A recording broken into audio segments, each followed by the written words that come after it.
Bom, antes de mais nada, muito obrigado pelo convite. Peço desculpas também pelo atraso, mas às vezes eu estava pensando assim, não que isso tenha nenhuma relação com o tema.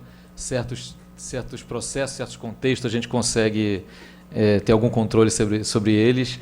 Outros tantos não tem nenhum, e no jornalismo menos ainda. Então, eu estava até razoavelmente tranquilo no meio da semana passada. De lá para cá, a gente tem aí Chile, a gente já tinha Equador, a gente tem Brexit, novela, a gente tem Israel, dúvidas sobre a formação do novo governo, a gente tem Argentina aqui, reta final, vai ter eleição, a gente tem Uruguai, e isso acaba tomando mais tempo do que a gente gostaria, principalmente para um jornalista como eu, que me especializei em política internacional mais do que qualquer outra coisa.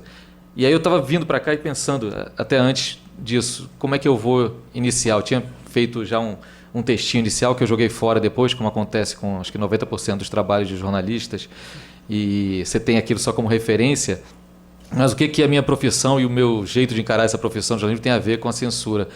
Então, dá para dizer que tem tudo, porque eu acho que eu que fui criado por pais que foram obrigados a sair do país nos tempos mais duros, quando a censura era algo muito claro, muito evidente, pois que estava nas leis, nas proibições, nos fechamentos de jornais, na prisão de profissionais. Em dado momento, não sei se pré-adolescência ou logo ali, eu me toquei que tinha uma área do jornalismo dentro do Brasil mesmo e em qualquer canto do mundo que era mais difícil a censura chegar e te obrigar a não falar disso ou falar daquilo, que era essa área de falar dos outros, né? Falar dos outros países. Quando você fala de outros países, desde sempre eu me acostumei a poder falar que era uma ditadura de extrema-direita no Chile, ou era uma ditadura comunista ou stalinista em qualquer país do bloco soviético em algum momento, e isso não era um problema. Se você falasse que o Brasil estava numa ditadura em determinado momento, isso poderia ser um problema. Então, isso acho que a gente vai construindo as nossas defesas, e a minha, no caso de brigar silenciosamente contra a censura ou as limitações que ela impõe, foi buscar trabalhar sempre com política internacional. Afinal de contas, quando a gente está falando do mundo, por mais que alguns insistam em querer dizer que não, ao falar do mundo a gente está falando de nós mesmos também. Ao falar do que acontece lá fora, a gente está falando do que já aconteceu aqui ou do que pode acontecer aqui. Ao falar de questões em qualquer área, seja na economia, seja no meio ambiente, seja nos direitos humanos, falando dos outros, a gente está falando da gente também. Então foi nesse nichinho que eu me senti bastante confortável.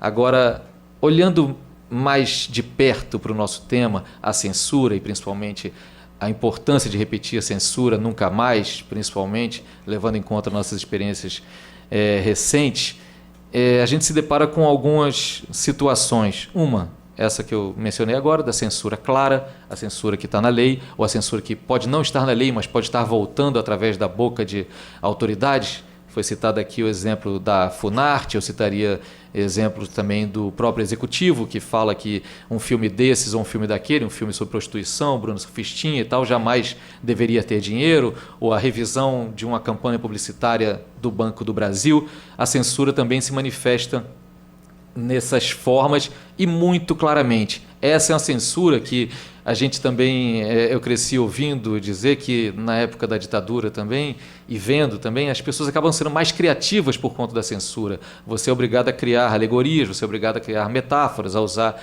palavras que não usaria eventualmente se quisesse falar diretamente de um tema, para driblar a censura. Às vezes isso é verdade, às vezes isso não é verdade, mas aí é uma luta clara contra uma censura imposta e uma censura que esta sim é clara. As respostas a ela podem não ser tão claras assim, mas a censura ali do Estado grande, que se manifesta na lei, se manifesta no financiamento, se manifesta na escolha deste ou daquele tema, ela é muito clara. Essa preocupa, essa deve ser repudiada sempre, deve ser rechaçada, deve ser evitada, mas essa ela é mais clara. O que a mim me toca mais profundamente assim, são as formas de censura que não são tão claras. Ou a censura é algo meio sorrateiro, ela se esconde onde você não esperaria que ela tivesse. Por exemplo, para citar um exemplo mais ou menos recente, quando houve a grande discussão sobre biografias no Brasil. E quando a gente viu, quem imaginaria que haveria um grupo de artistas de primeira linha da cultura brasileira, que estaria defendendo, sim, sob pretexto de preservar a imagem, preservar, digamos assim, algum espaço individual, a censura a biografias, mesmo antes dessas biografias terem sido publicadas. E houve comitiva a Brasília, houve pressão feita, houve dedos apontados e uma série de absurdos cometidos em nome de quê? Em nome da censura, de onde você não esperaria que ela estivesse vindo. Mas aquilo, para mim, também configurava uma forma de censura. E naquele momento, quando o debate avançou, quando finalmente chegou ao STF, houve uma decisão ali no sentido de liberar as biografias, mesmo as não autorizadas. E aí seguirá o seu curso natural, que é a pessoa sentindo-se atingida por algo que está inserido numa biografia, escrito por outra, sem autorização dela e tudo mais, essa pessoa vai recorrer à justiça. E aí, dentro dos trâmites da justiça, se ela estiver correta, ela será ressarcida, ela será indenizada, ela será, enfim, a sua posição ficará mais clara. A censura pode também aparecer de outras formas. A gente se acostumou também a pensar em censura sempre de forma política, né? A música engajada, os livros de temática política, até livros que não tivessem temática política, mas tem episódios até meio quase de piada, como censura ao vermelho e o negro, porque afinal de contas tinha o vermelho no título, então o livro deveria ser censurado. Mas músicas que tivessem temáticas que tivessem mais a ver com questões sociais durante períodos ditatoriais, isso não é só no Brasil, em qualquer canto do mundo, são censuradas. Mas para ficar no exemplo brasileiro, muitas dessas foram censuradas. A gente tem vários artistas que são exemplo disso, não precisamos ficar repetindo. Agora, como a censura ela é sorrateira, ela não proíbe só as músicas que têm um cunho político.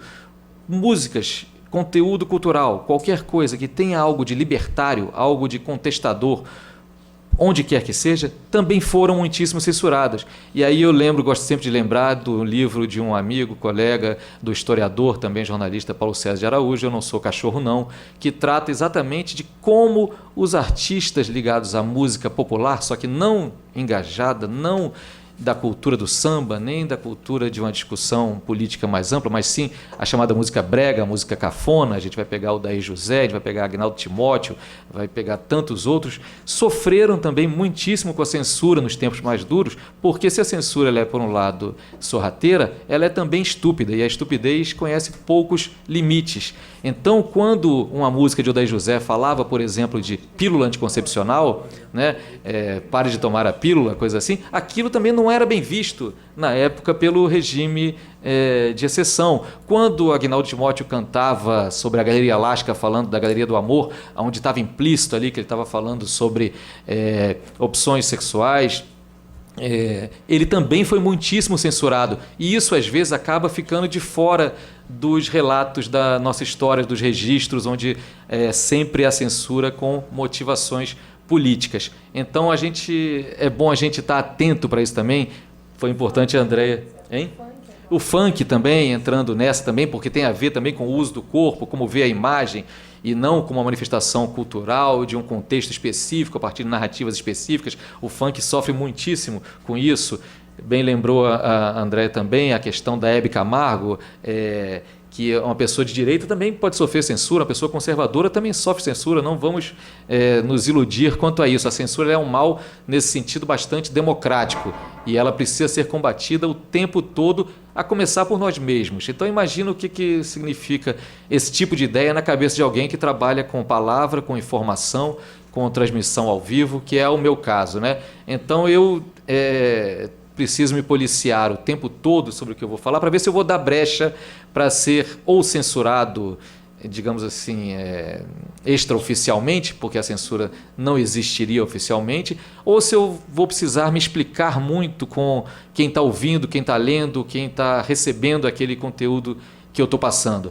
E digo isso por quê? Porque com certa frequência eu sou chamado de petralha, comunista, por ter opiniões que eu julgo normalmente serem de bastante moderação, sensatas, mas sou também, e muitas vezes, chamado de golpista, entreguista, direitista, ditatorial, porque, afinal de contas, eu trabalho numa empresa que muita gente associaria a esse tipo de adjetivo. Sempre lembrando que eu não estou aqui falando em nome da empresa, estou falando em nome de um profissional.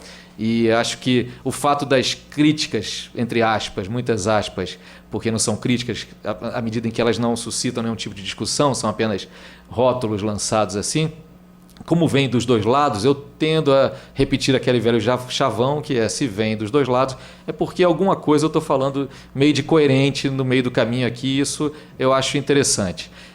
Ainda falando sobre a censura que se esconde, eu acho que a gente...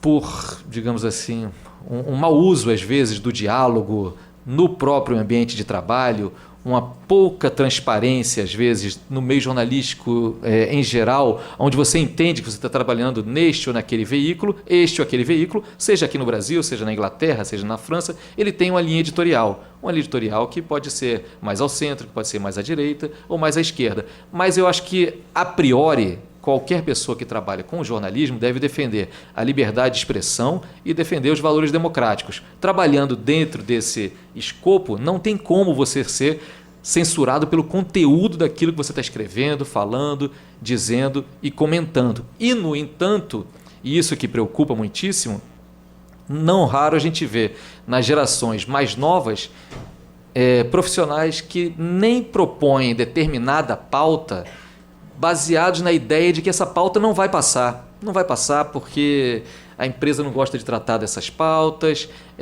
Eu já vi isso aqui no Brasil acontecer, mas já vi isso acontecer com um colega minha croata, já vi isso acontecer com um colega meu francês, de você ter a famigerada autocensura, que eu acho que é a mais dramática de todas, que é quando você não precisa nem ter a ordem, nem a determinação ou nem bater em nenhum limite para já se censurar. Essa também é dramática, ela precisa ser trabalhada como? Trabalhada sim, em espaços onde a gente possa discutir os temas, em espaços onde a gente possa questionar as medidas, questionar as leis, né? A gente tem várias formas de combater a censura. A gente pode combater a censura silenciosamente, fazendo o nosso trabalho e não atrapalhando ninguém. A gente pode combater a censura vocalizando que aqui há um ato de censura e é necessário que a gente repila esse ato de censura. A gente pode combater a censura com desobediência civil, ignorando determinações, ignorando porque em algum momento digamos assim, o processo escravocrata, a escravidão era legal no Brasil. Você combater a escravidão,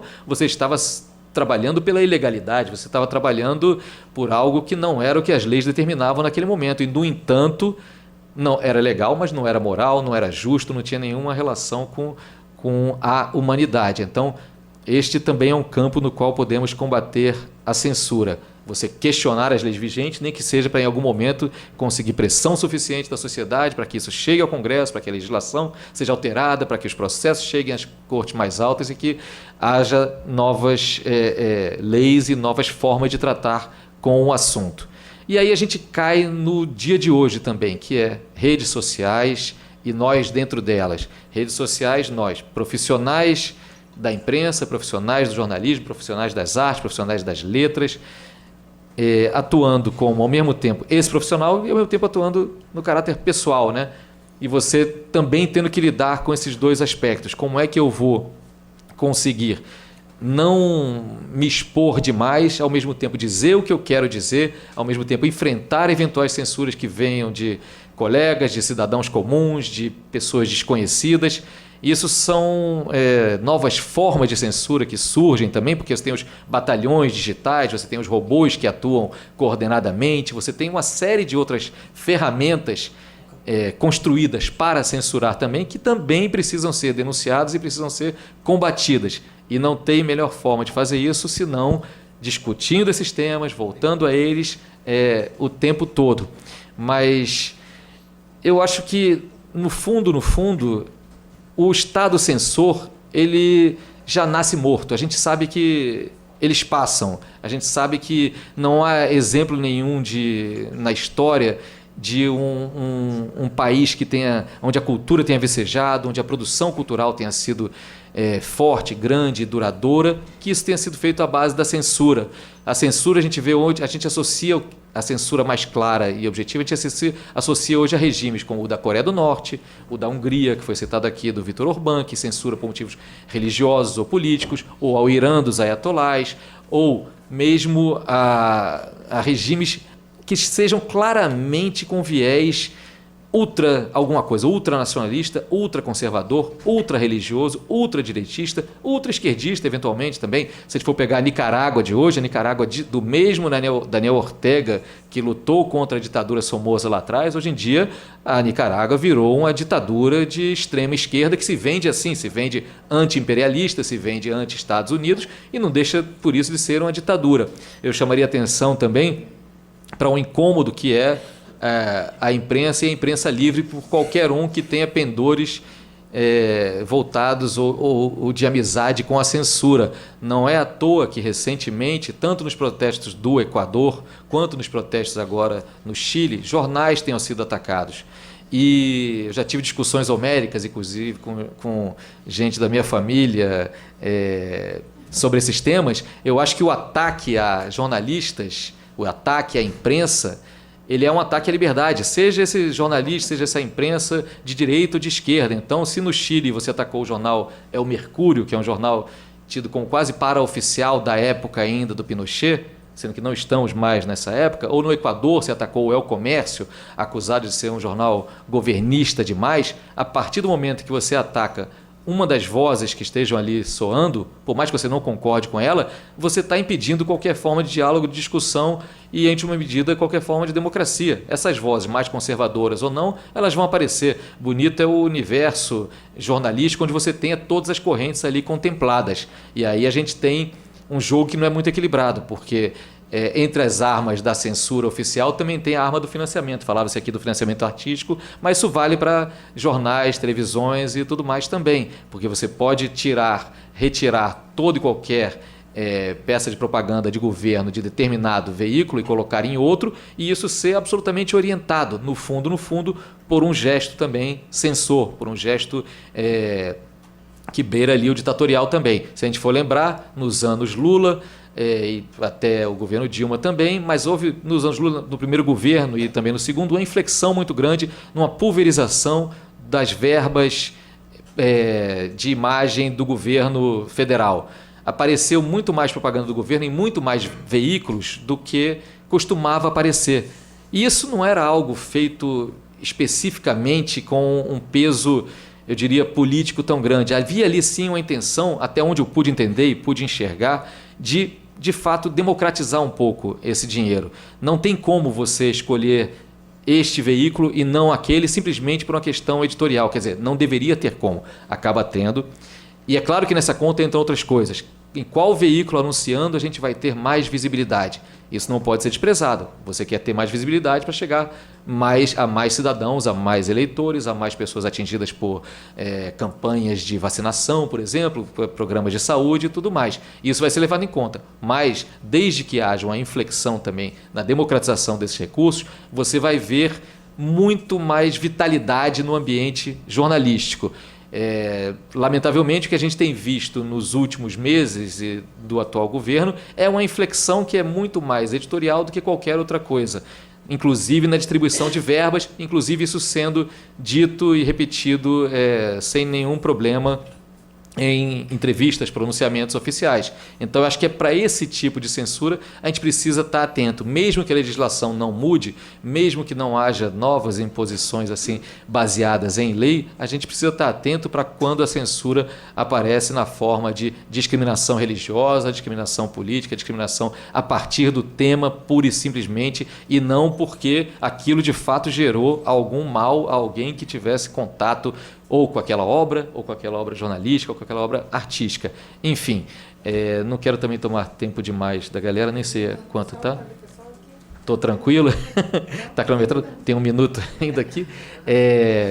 Eu acho que a minha participação aqui é mais no sentido de dizer, até onde eu saiba, nas redações que eu frequento e frequentei, não existe uma imposição censora explícita. até onde eu saiba, também há escolhas editoriais que podem se assemelhar à censura aqui e ali. Eu acho que cabe a cada um de nós, profissionais que trabalham com a imprensa, buscar argumentos jornalísticos e, eventualmente, argumentos legais para defender pautas que a gente acredite que devam ser levadas adiante.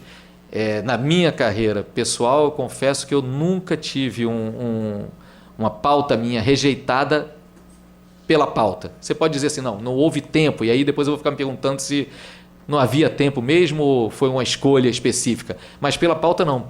Simplesmente por quê? Porque eu costumo me embasar jornalisticamente e legalmente de argumentos suficientes que tornariam essa proibição muito mais vexaminosa para quem quisesse proibir do que não. Então eu acho que sempre haverá brechas, por mais que a escuridão teime em se mostrar de novo e cada vez com mais disfarçatez, digamos assim. O poder da comunicação, o poder da palavra, o poder de levar adiante discussões necessárias e pertinentes ao nosso tempo sempre será maior. É uma questão que passa também por não desistirmos, não nos acomodarmos e insistirmos em rebater a censura em todas as suas formas, por mais sorrateira que ela seja.